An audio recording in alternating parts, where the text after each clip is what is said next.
So here's my setup currently. This, again, just like previous videos, I've talked about different types of equipment for different services. It's been an evolution. You know, I didn't start out with all of this, but so now I have the Let's Go spreader.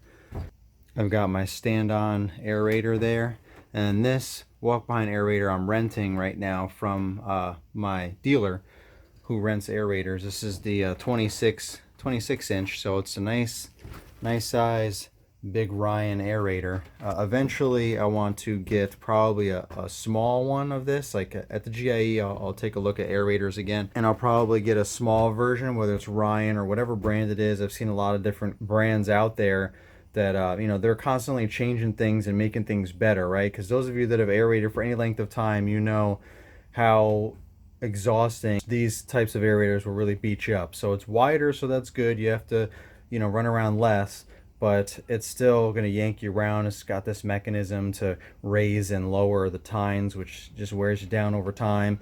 And this one doesn't turn or anything. So like now the newer ones, they have hydraulics, you know, like the stand-on ones have hydraulics that push the tines down, and you can adjust the amount of down pressure, so you don't need weights or anything like that. And it's, you know, all push button mechanism to raise and lower the tines versus all this kind of stuff. So there's really no manual labor involved with the stand-on aerator, but you obviously have to pay for that. You know, this thing is the price of a zero-turn mower, so you have to build up to that. You have to have the business for that. I'm still actually paying this off. I've had it for a couple of years. It's almost paid off, but it's paid off in ways that I've been able to do more and more with it without killing myself.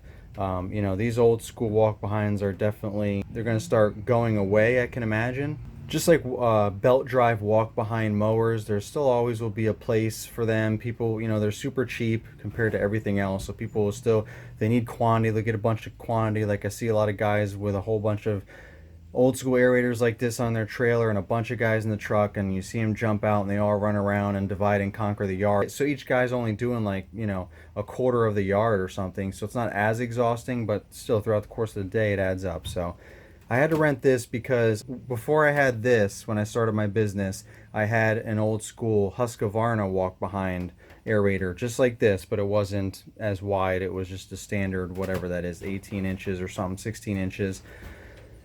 So I had that, and that thing is on its last leg. And last year when I was shoving it, you know, in storage, I was like, oh man, I don't want to have to ever use that aerator again unless it's an absolute emergency, which not being able to rent this would have been an emergency, like if nothing was available. But fortunately my dealer had this one available for me to rent, so I could knock out a couple yards that have these tiny gates in the back that I can't get my 48-inch mower through. So I know if I can't get that through, then I can't get this through, because I measured from tire edge to tire edge. You know, this is, the tines are 30 inches underneath there, so that's a nice amount of aerating path, so it really reduces the amount that you have to go back and forth on the yard, plus you're standing and not run around behind it.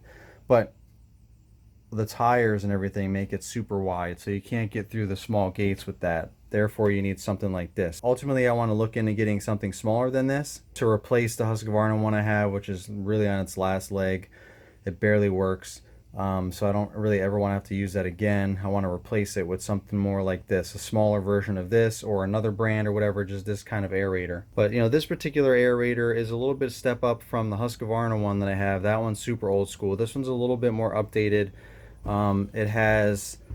It has throttle control, so you don't have to go all the way full speed where the thing just pulls you around the yard and just makes it a little more difficult for you to control and wears you out even more. So if you leave it like half throttle or a little bit above half throttle, then you can just walk at a fast pace and not feel so worn out by getting like yanked around the yard with that, you know. And this mechanism's a little bit better. You know, the Husqvarna one just has a little bar or whatever. This is a little bit easier to hold on to, and but otherwise it's the same. I mean, it's wider than mine, but Ryan makes smaller ones and wider ones, so otherwise it's still basically the same principle of an aerator. I would suggest renting some aerators before you buy any, so you just get a feel for aeration all together, and if that's even a service that you want to offer.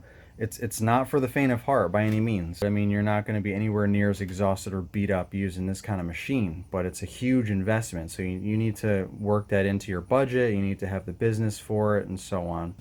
So that's my setup, guys. So let me know in the comments below what your setup is, what you want it to be, maybe the evolution of your setup, what you started out with, and what you know, maybe are gonna step up to, or what you have stepped up to. And as always, like, comment, and subscribe. Remember to keep trying new things and keep being a rookie for life.